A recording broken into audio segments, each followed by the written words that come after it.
Namaskar to all the learners and viewers of NIUS video program. I, Dr. Piyush Prasad, welcome you in our video program of NIUS. Today we have invited Mrs. Sukshamlata Mahajan, who is a retired principal from Rajgir Pratibha Vikas Vidyalaya, NCT, Delhi. Madam, we welcome you in our studio. Thank you, Dr. Piyush. It's a privilege to be here. Learners, as you all know that the aim of every business is to earn profit. Side by side, they are interested in knowing what is their financial position at the end of a particular period of time. Now, the question arises how they would come to know the value of their profit or the losses they have suffered at a period of time, and what is their position in a business at the end of particular period. This means as how much they have to pay to an outsider and what they are supposed to receive from an outsider. This they can only do with the help of an accounting. So, today we are going to discuss some basic concepts of accounting.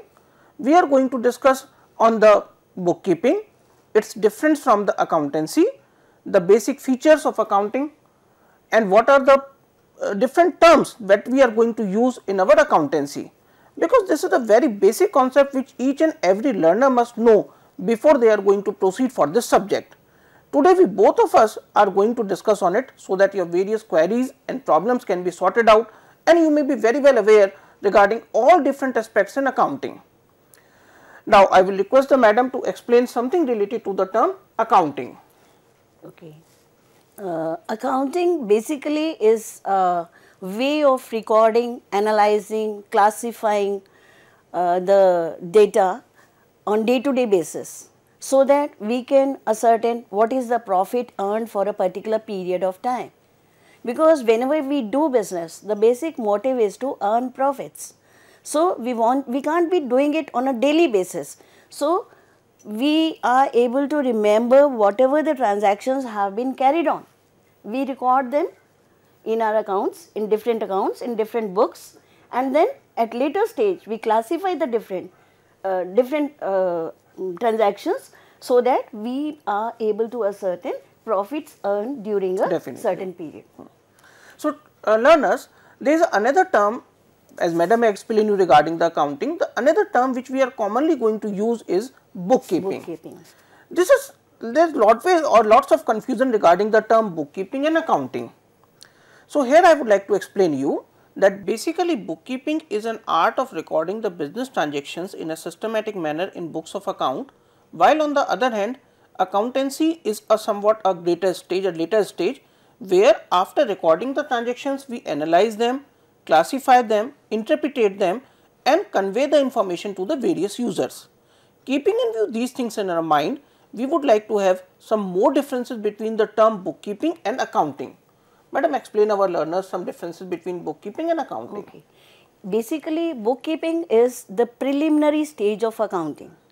First, we record all the transactions that have been carried on in different ledgers, and then at later stage, we classify the data, we analyze the data and then ascertain the profit. That is the accounting stage, so that we may cater to the need of different people associated with the business, be the shareholders, the customers, the debtors, the creditors.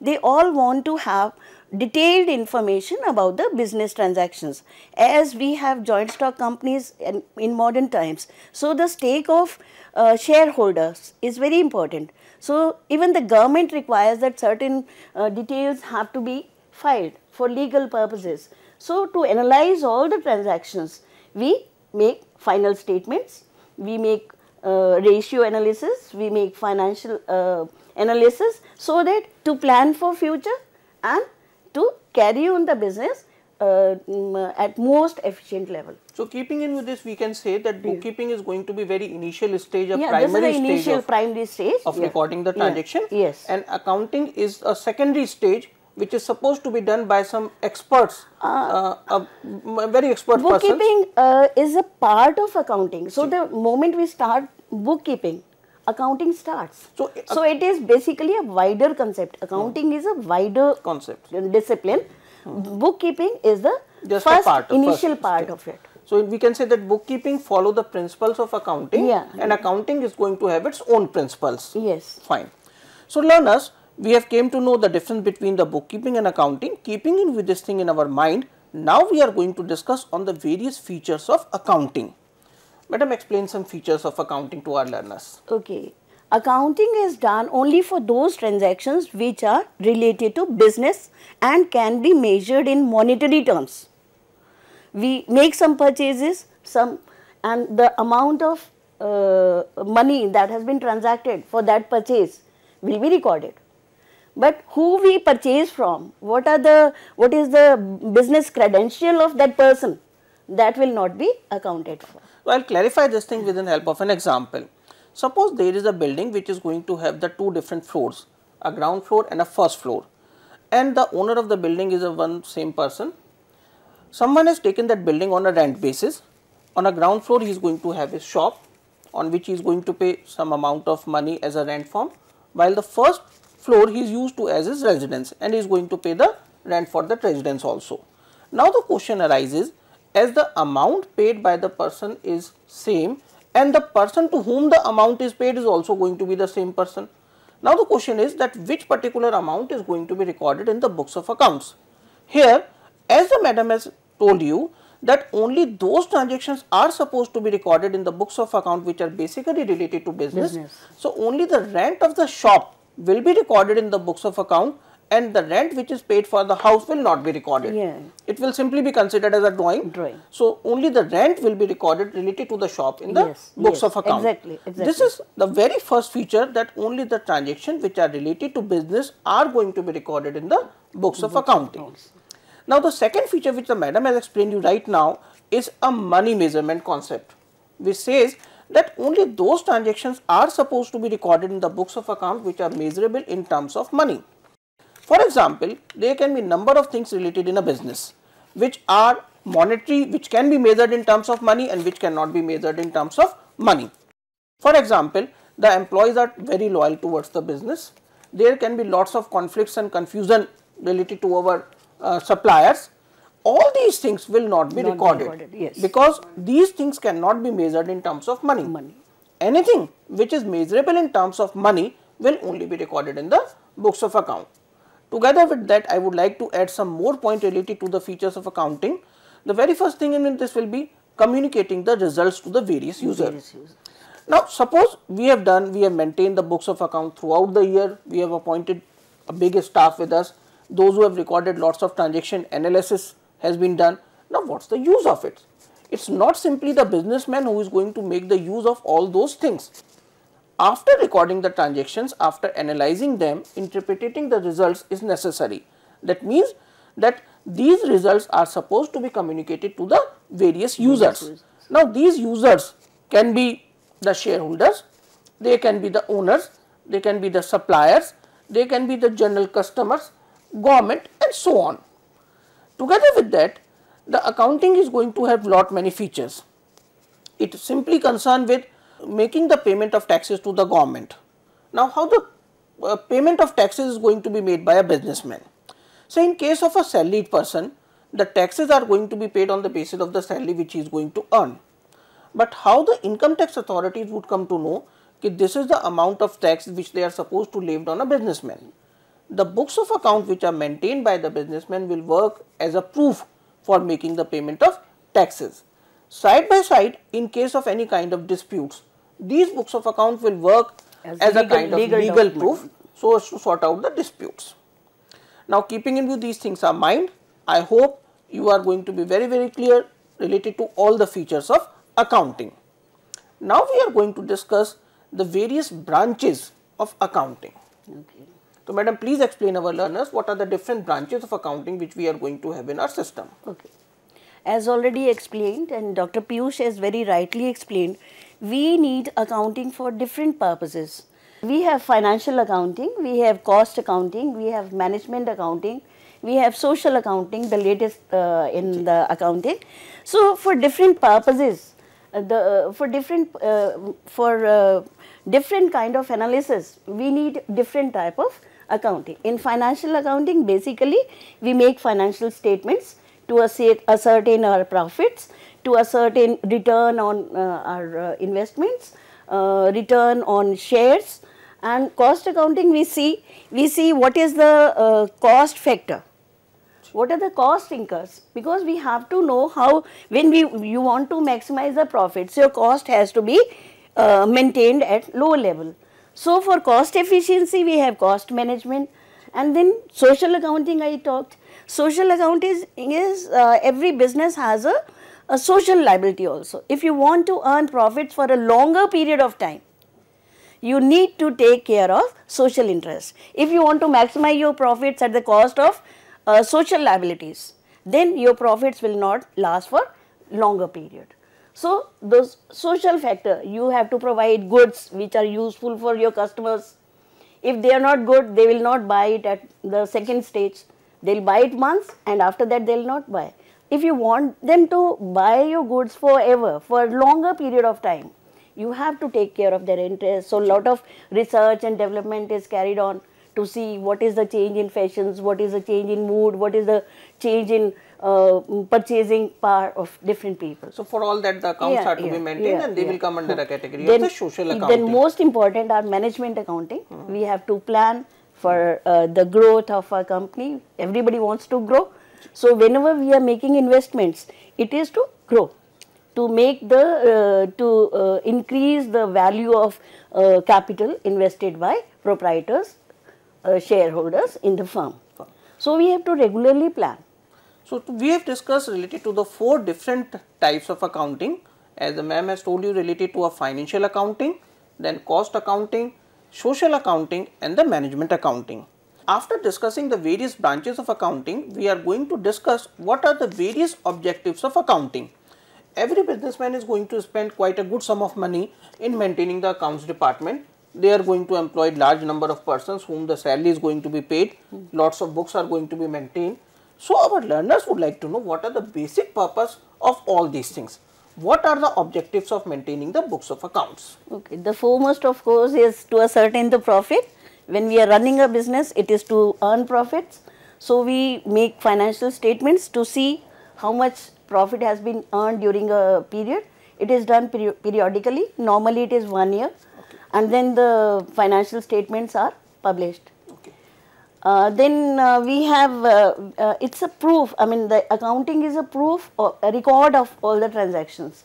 So whenever the proof has to be given, they work as a proof in the legal department, and then we tend to forget things. If we don't record the things properly, we tend to memory is short-lived, and in business in a day there may be thousands and thousands of transactions. You can't remember them all. So you have to record the transactions so that in a systematic way, whenever they are required, you are able to produce those. So they can also work in solving out the disputes in case of the courts, and it's going to supplement the memory of a human being, as we cannot remember each and everything, and that to be after a long period of time. So these are the basic purposes we have taken into consideration for maintaining our books of accounts. Keeping in view these things, there may be some advantages as well as some limitations also. So now we are going to discuss on some advantages of accounting. So madam, please explain our learners what are the basic advantages of accounting. Okay, as I said, this is a permanent record of all the transactions that have been done. Then we can classify them as per the need of the company. Data is available for analysis. Then whenever, as you said, if there are disputes, they are a permanent proof, a liable proof which can be given. Then we have income tax liabilities. There too you have to give the proof of your earnings during the period. And in some of the cases, even the government has made some restrictions to maintain the books of accounts. It is mandatory to maintain the book of accounts in a particular way. So every firm has to cater to that. If it is a case of a small business, there it could be possible that one person is not going to maintain the big accounts. We can take an example of a person who is simply a hawker, who is a newspaper hawker. Newspaper vendor can be there. They can be a milkman who used to supply the milk door to door. They also maintain the accounts for their memory's sake. They also record something at their own convenience, at their own pace, that how much they are going to pay to someone, and what is the amount they are going to charge. So for systematic purpose, for systematic business, accounting is must. Must. Without accounting, we cannot expect a success of a business in a long run. And then moreover, you have to authenticate all the records. Also. So it works as a authentic record. Now, after having the advantages, there are lots of limitations also. Yes. Our learner would like to know what are the limitations of accounting. In accounting, we have tangible assets, we have non-tangible assets also. Sometimes we tend to have window dressing in the records. As per accounting procedures, we can write off certain expenses, and like preliminary expenses are shown on the asset sides, which inflate your asset sides. In effect, those expenses have already been incurred. So, in simplified terms, we can say that in most of the cases, accountant used to do the manipulations in accounts. They decorate the account in such a way as per their convenience. Yes. Suppose, for example, they are supposed to take a loan from a bank, then they will inflate their profits. They will show more sales. And in case whenever suppose the chances of taxes are supposed to be there, they reduce the profit, they show more expenses. Up to some extent, we can say that this is possible in accounting because this is a man-made kind of thing. It's not a natural science. So, window dressing is one of the limitations of accounting. What could be the other limitations other than that? Man-made errors can be there, as you said. I mean, because it is done by human beings. So, their personal judgments creep in. So, we can call it as a personal bias. Personal bias can also be there. As it is a man-made thing, so lots of things depend upon their own way, personal and convenience, judgments, their convenience, their judgments. So, those things creep in and affect the statements. I would like to add some more points to supplement you. There are other limitations other than what the ma'am has told you. One thing is we have already discussed in the basic features that it only records the monetary transactions. Yes. There may be some another important aspects which are very much related to the business and very important to the business also. Yes, very but they are not recorded. Our accountancy record only those things which are measurable in terms of money. No quantity, nothing is going to be shown in our books of accounts. For example, there can be furniture, there can be the goods, there can be some more things. Only their monetary value is going to be shown. The value of the building will be shown, the value of the car and assets will be shown, but their status, their position and their condition will not be shown. This is one of the very big limitations of accounting from my point of view. Yes. Now, like you said about building, only the purchase price is reflected in the books. Now, a plot that was purchased 20 years back will be shown at the original cost only. So, this is another limitation. The present value will be much more, but will not be showing that inflated price. So, we can call it as a historical cost concept of accounting, where we record the transactions in our books of account at the value at which they were purchased, and the market price is not going to be shown. So, market price is going to be very much different from the value of an asset which is going to be shown in the books of account, due to which the analysis or the conclusion cannot be drawn accurately. Always they are going to be misleading. These are some of the limitations. Now, learners, we are going to discuss some basic terms which are going to be used in accounting. Now, until unless you are going to be aware of those terms, you cannot proceed further in accounting. So, for getting the awareness about all those things, we are going to discuss on some general terms. The very first term which I would like to explain you is the capital. Capital is basically a seed money or an amount which is going to be invested by the owner in a business. It is simply a kind of liability from the business to the owner's point of view. So, the amount with which the owner has started up the business activity, the money which he has invested at the very initial stage is going to be the capital, and this capital is going to provide him the profit as a basis of ownership. Rest of the things are there common for all, but this capital shows yes, the person is the owner and he has invested this and this amount of money. This amount, it works as a liability for him, for a business, liability for the business, towards the businessman, and it's supposed to be repaid to the businessman at the time of leaving the business in case of various partnership firms, in case of companies and so on, and in case of a sole proprietorship, it will be paid when the business is going to be closed off. Now, madam, you explain our learners some terms related to purchase and sales. Okay. Purchase caters to those purchases which are made for purchase of goods for which are transacted in the business. For example, a shoe company will record as purchases all the materials that are purchased for manufacturing of shoes right? But similarly, when the sales are made of the products that the business is transacted in, it will be treated as sales, and the money coming from sales will be treated as revenue. Okay. So, we can say that the things which are of in a routine nature for a business in which they are dealing on a regular basis are considered as a purchase and sale for them. I'll give an example. Suppose a shoe company purchases a car. It will not be purchases. If they purchase some stationery, it will not be purchases. Only the raw materials related to manufacturing of shoes will be treated as purchase. And similar is the case with the sale. Sales, yes. The sale of shoes for them will be considered as a sale, as it is a routine nature item in which they are going to deal on a daily basis, and that to be continued for a long period of time. And in case if they are going to sell something else, like a old furniture is going to be sold, that will not be treated as a sales. Now learners, as I have explained you regarding the term purchases and sales as well as the capital, there will be a term as drawings. Learners, as you are aware that the amount which is invested by a owner in a business will be considered as a capital. Similarly, they are going to withdraw some money for their personal use, because they cannot wait for the end of the year when this profit will be calculated, and then they would be able to have their expenses. To meet out their day-to-day need, they keep on withdrawing some goods or cash on a regular basis from the business for their personal use. So, money which is withdrawn by the owner for their personal use, or the goods which are withdrawn by the owner for their personal use, will be termed as drawings. In fact, if some purchases are made by the owner for his personal consumption, that too will also be treated as drawings. Like he takes 7 pairs of shoes for his personal consumption, then that will be treated as drawings. And not sales or purchases. Definitely. Now the madam would explain you regarding the term assets and what are the different types of assets. Assets are tangible goods which are used for carrying on the business.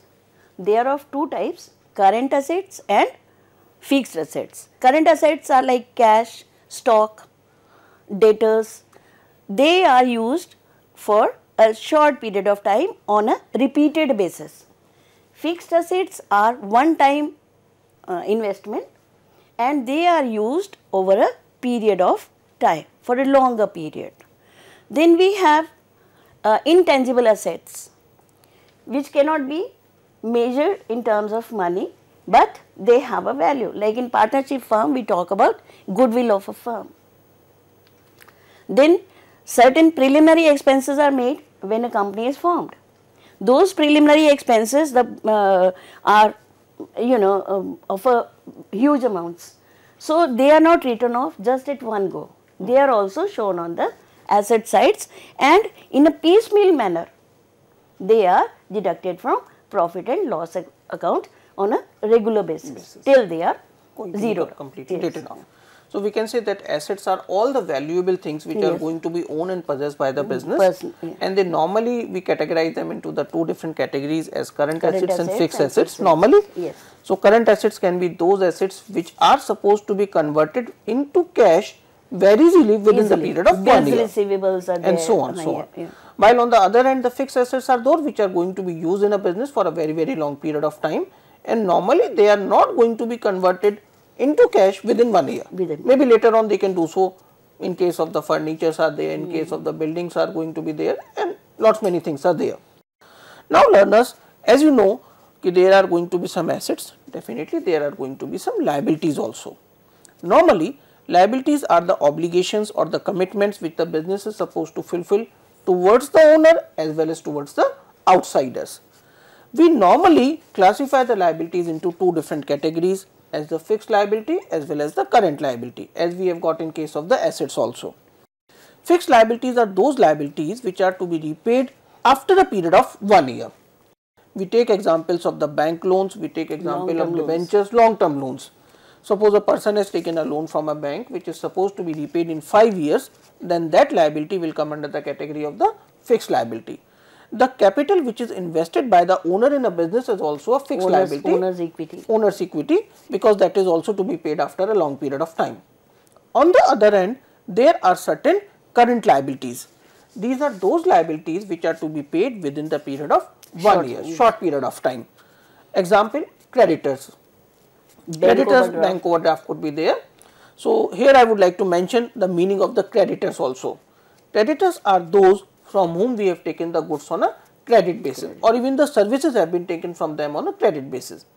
Now, no one is going to provide us a credit for more than a certain period of time.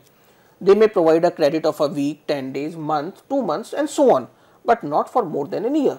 That is why we put the creditors into the category of the current liability. Then bills payables are there. Bills payables are also there, that we have taken some goods and services and we have signed a bill, we promise to pay the money after a certain period of time.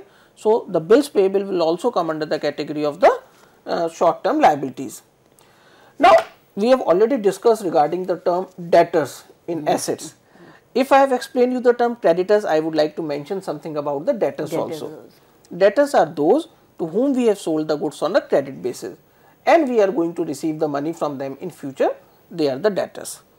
Now, learners, keeping in view all these things in our mind, I am very sure that you are going to be aware about the basic terms which we are going to use in accountancy, meaning of accounting, how it is going to be different from bookkeeping, what are the features, objectives, advantages and limitations of accounting.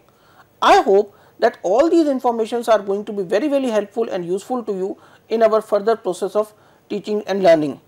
And these things are going to provide you a very basic base for other lessons. Keeping in view all these things in mind, I thank you, Mrs. Mahajan, to be here with us in our studio and providing such a useful information in a chit-chat manner to our learners.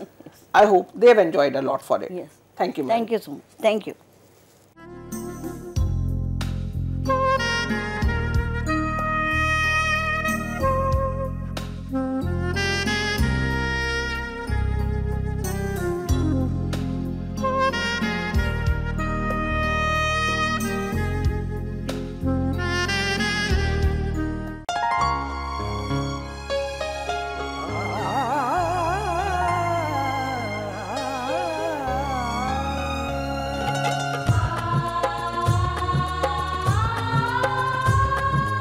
जीवन ये प्रकाशित करने, राहों को आलोकित करने, हम अपना दीपक स्वयं बने, हम अपना रास्ता स्वयं चुने।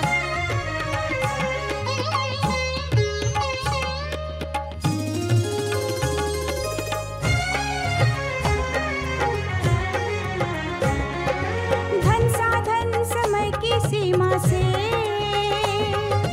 विद्यालय जो मुक्त हो,